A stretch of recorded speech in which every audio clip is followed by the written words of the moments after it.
My question is, why do we have to stick on to few religious books like the Quran or the Vedas to follow a life of our own? Why can't we just take the rights, the positives and the negatives and leave the negatives alone, and take the positives of the Quran and take the positives of the Vedas alone and lead a life of good?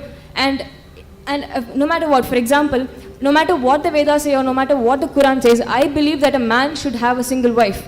And I would definitely not agree upon the fact that the Vedas contain something like that or the Quran contains something like that. It is up to my conscience to leave off the negatives of however great a religious book might be and take the positives of the book alone. And why are we here to even discuss about why are we here to even discuss about the differences and similarities between the two great religions? Why can't we just take the positives of both religions and just lead a life of our own?